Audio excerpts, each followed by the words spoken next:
What up, guys? How's it going? Jason here. Figured I'd check in live. I just got done recording a podcast, so that was pretty cool. And I just got done getting my taxes done, so that's what's up. So hopefully, y'all had better luck on taxes than I had. But unfortunately, that is our American duty to pay them taxes. So we got to do what we got to do. All right, I'm gonna wait just a few minutes here before y'all before I start reading this thing to y'all. All right, what y'all think about my cool table setup back there? I figured I'd hang it up there. This is JT Books, The Green Glitch, author, speaker, filmmaker. So I'm pretty pumped, guys, because this weekend I get to head out to Florida. I'm actually headed down to Florida and get to walk on the red carpet and stuff like that for the Christian Film Festival, which is really cool. So I'm actually going to fly from Asheville down to what's it called down there? Coral Springs. So kind of close down there to Miami, which is going to be pretty awesome. So I'll send you guys some cool pictures. Maybe I'll go live from down there. I don't know. But y'all, I am going to read a chapter from my book, which is going to be super cool. So share this with your friends. Okay. And also, I went ahead and I shared the link to my book in Amazon inside the description. So, go down there, check out that description, and search for the book, guys. Search for The Green Book. So, again, here it is right here, The Green Glitch by Jason Tremko. Check it out. Okay. And I'm very proud of this, guys, because it is published by Christian Faith Publishing, which is super cool. I worked my tail off on this for about a year. So read it. Okay. Read it. It's been getting some good momentum. I've been, on several podcasts. I've been getting some good feedback, good comments. I'm going to make a little bit of a video and kind of show you some of those comments and feedbacks and things that I've been getting from people. It's very interesting. I actually had a Canadian dispensary owner reach out to me, and it was very interesting because, he basically confirmed everything that I'm saying. He's the guy that used to make all these high potency products and things like that. Well, long story short, his kid ended up getting addicted to high potency products and ended up stacking it with antidepressant medication, kind of like what I talk about in my book. And it ended up leading to him actually passing away. So, a very sad story, but it just kind of adds weight to what I'm talking about. People that think marijuana is a game, they're not looking hard enough. People that think it's not that serious, they're not looking that hard. And the thing I get a lot is, marijuana helps me out. Okay. That's great. And maybe it does. I'm not here to say it doesn't. Okay. First of all, I'm not a doctor. But what I did do is I've researched works from doctors. Okay. I have like 130 references, guys. It's like 15 pages of references in here from mental health specialists, psychologists, medical journals. Case after case after case. Not only that, I have actual case studies. I have real life testimonials from people who were addicted to high potency products and suffered the consequences of it. So to say there's nothing wrong with it and that it doesn't affect me, honestly, that's kind of a selfish way to look at it, right? Because just because it doesn't affect you doesn't mean that it's not affecting an entire generation. Okay. Because I'm concerned about the kids. Just yesterday, I had 2 kids come to me and talk about their addictions, and they've been smoking and vaping and all this stuff since they were like 10 and 11 years old, and they just can't quit. Like, I just can't quit. I don't know what to do, and it's sad because, some of these kids, they want to quit, but then when they go home, their parents are smoking in the house, but their parents aren't the ones dealing with the grades that are struggling in school and things like that. So, it's just really interesting concept to me. And I still can't get away from the facts that 44% of parents, let me correct myself, 44% of users will advance on to harder drugs. Okay. And most people that are addicted to drugs and drug addicts, hard drug users, will always tell you that they started with marijuana.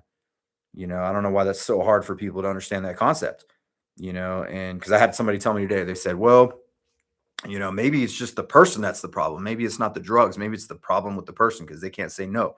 they can't stop using. Okay. If addiction was that easy, we probably wouldn't have people paying $20,000 to get into treatment programs and rehab programs. So, the reality is addiction is that powerful. I saw it with my own daughter, the struggle that she had to overcome her marijuana addiction. And let's keep in mind, this is starting at 10 and 11, sometimes earlier than that, years old. These are kids, so by the time they've been so addicted to it, and the thing that's crazy is the marijuana market is an addiction industry that is seeking out and targeting young individuals. It's targeting out kids. All right. And I have trouble accepting that I'm fine with it. It doesn't bother me. Okay. When there's millions of kids that are struggling and their parents don't even know. It's proven. The stats are proven. I talk about it in my book. 60% of parents don't even know that their kids are smoking. So there's addiction going on behind the doors of school in little kids' lives, and we're just going on like nothing's happening. While the vaping industry, the marijuana industry is just swarming our kids, hooking them with addiction that's going to carry them into life, and they have a 50% chance, just under 50% chance at getting addicted to harder drugs. So if somebody can honestly look me in the eyes and tell me that I'm crazy for talking about it, then I don't know. God help us, but it's interesting. I get a lot of people that agree with me, and of course I'm going to have some people that don't agree with me. You can always find what you're looking for. If you're finding the positives of marijuana, that's great. Okay, but again, that's only one side of the story. Okay, this book here talks about the other side of the story. Okay, and I do acknowledge that some people benefit from the health benefits in here, but I did some more research. Very interesting. um, all these people that claim medical marijuana. Let me pull up the stat because I actually just found it yesterday, and I wish I would have wrote about it in my book. I didn't think about it in time, but like I said, I learned something new every single time I research. And basically, I'm researching more every time somebody tells me something. Every time somebody argues against what I'm saying, I go do some research. And I'm like, it's not that hard to find this information. But here's what I found the other day. Okay, let me pull up my phone here because I wrote it down. Okay, most users, this is crazy. Most users who say they use medically are not authorized by a doctor to do so. As a matter of fact, one study reported that only 23.4% of self identified users had formal authorization. So only 23% of self identified users had a formal authorization. So some reports are now showing that between 28% to even over 50% of medical marijuana users are meeting the medical requirements for cannabis use disorder. Okay, so almost half of people who are using medically marijuana, okay, are showing cannabis use disorder symptoms, which means they're abusing marijuana. All right, so it's easy to say, oh, it's medical, it's helping me. Okay, well, if you're meeting the medical thresholds based off medical requirements for cannabis use disorder, maybe there's a bigger problem going on here. And on top of that, only 23% of people who are claiming to be medical marijuana users are even actually formally authorized to do so. So once again, it's a disguise. It's on the surface. It looks like it's great. It's helping people. And if you're actually paying attention to what's going on in modern medical research, there's tons of stuff coming out right now that shows there's no medical support, that backs up the claims that it helps people. Okay, maybe some people, it's medical. It's like taking a vitamin. Some people are going to say it helps them. Some people say it doesn't. Okay, so we can't prove that it is helping everybody. Okay, but what you can prove are the statistics that I talk about in this book. Okay, so I'm not here to demonize people. What I'm going to tell people to do is I'm going to tell them to read this book and then tell me if I don't know what I'm talking about. Okay, because this book is very clear. It is very easy to read, and it's very clear, and it has hundreds of references. This is a research-based book, y'all. I'm a normal person who dug into the weeds. Okay, now with that being said, I am experienced. Okay, because I am a school teacher for 6 years. I was a 20-year combat veteran with 9 years of experience in recruiting, where I've interviewed thousands of young people from all across this country, all the way from California, all the way to Virginia, and everywhere in between, where I've had to interview hundreds and thousands of high school kids. And I've turned away thousands of people for marijuana use. You can't join the military if you don't want to let the weed go. Okay. And the reality is, everybody just about was high. Okay. And the sad part is, most people didn't want to give up the marijuana. They would rather keep smoking the weed than to go join the military. Every once in a while, somebody will prove me wrong on that, but most people would rather keep smoking. Okay. So don't tell me it doesn't have a hold on people when they're willing to, you know, hold themselves back in life because they would rather smoke. Okay. I'm not saying that's the only reason, but that is a big reason.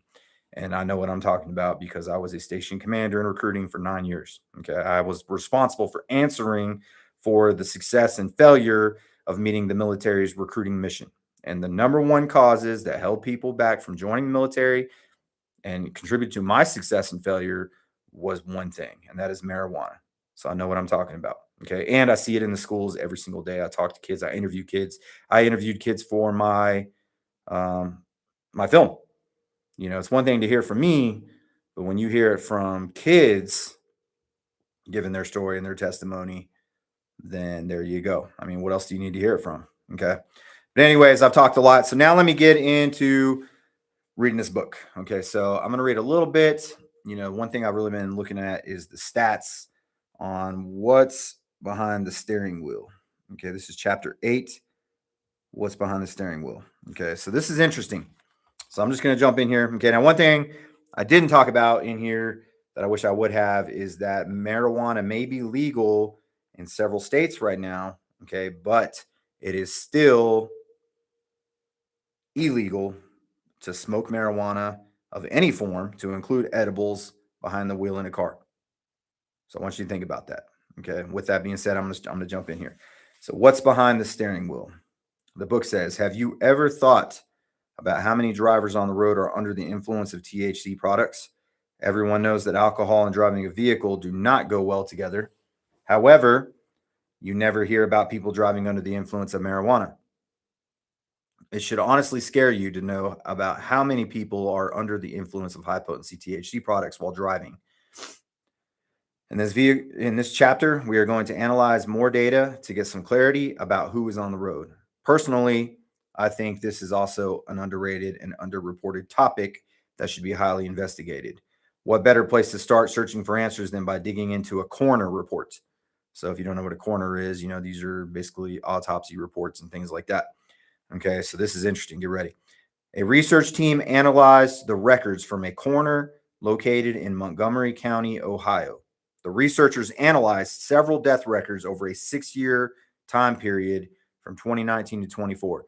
So this is where it gets interesting. A lot of people think, you know, I can get information instantly. No, the good reports are reports taken from large samples of people or large samples of product over a long period of time. So we're talking 2019 to 2024. Okay, so 6-year time period. They analyzed the coroner reports just from this one county in Ohio. Okay, so get ready. It's about to blow your mind, guys. It says, shockingly, close to half, 42%. That number is very common, isn't it? 42, 44. You know, those are the numbers that I throw out there a lot. But nearly half, 42% of drivers killed in automobile crashes tested positive for THC in the blood. So let's put that in perspective. Almost half of the drivers who died in Montgomery County, Ohio during this time frame were under the influence of THC. Do you think that's just coincidence? Okay, and now here's what some people are going to say. They're going to say, well, you can't prove that they smoked it before they drove. That's true, because modern marijuana stays in your system for 3 to 4 months in some occasions, depending what format. Okay, so I did research on that. Okay, and the reality is right now, based off another study, 53% of marijuana users have confessed to smoking marijuana or taking edibles 1 hour before driving their vehicle. Very interesting, isn't it? 53%, but then 42% of them had marijuana in their system on this coroner report. Okay, let's continue. In the cases of 246 deceased drivers, each had their blood tested for THC as part of the autopsy toxicology process. because these are coroner drawn blood samples, typically within hours of death. The THC levels reflected usage close in time to the crash. Recent ingestion. Okay, so the THC levels reflected usage close in time to the crash. So the coroner can detect that. Okay. The most important result was the high prevalence of THC positivity in fatal crashes, where 103 out of 246 drivers, which is 41.9, round up to 42%, tested positive for active THC in their system. The researchers also found that the THC concentrations in blood were very high. Among the THC positive cases, the average concentration was 30.7 nanograms per milliliter, a blood level well above impairment thresholds. I find this very disturbing. We have already spoken about the medical issues and the effects of THC in education. If a person cannot stay focused during the educational part of their day, what makes us believe that they can pay attention to their driving? Not to mention how many drivers are distracted from cell phones and everything else that is already going on in the car. But once again, let's push to legalize the drug, right? I guess 42% was not a big enough number for some people to become concerned. All right, so here's what I want you to think about. That was one county. Okay, let's think on a bigger scale. 53% of people driving on the road are consuming high potency marijuana products, which are proven, I talk about them more in this book, to slow down reaction time. And the only reason it doesn't hold up in court right now is because the legal system doesn't have a way to detect when you used it last. Okay, but the coroner can detect that. Okay, so basically you have to be dead before they can detect that. But they are developing new information and new systems and new technology to do that. As a matter of fact, the state of Texas just put away a 17-year-old kid for life because he was driving under the influence of high potency marijuana and he killed 6 innocent people. So you're going to see more information coming out about this. Like it, love it, hate it. It's the truth. And that's what I write about, guys. Read this book. It will help you out. It will change your life. Now, here's what I tell you. If you want to continue smoking, that's on you. But I ask you to consider our kids who are starting addiction age of 10 and 11 years old, guys. So that's all I got to say. God bless. And if you buy this book, you get to use this as a ticket to win an Xbox that I'm giving away here in about a month. So tag it, share it, The Green Glitch. When you go to Amazon, you got to search The Green Glitch, Jason Tremco. Okay. Or you click the link down below in the description and it takes you straight to it on Amazon. All right, y'all. Peace out. Love y'all. Not here to judge y'all. Just preaching truth. All right. Let me see where I end this thing. Here we go. Later, guys.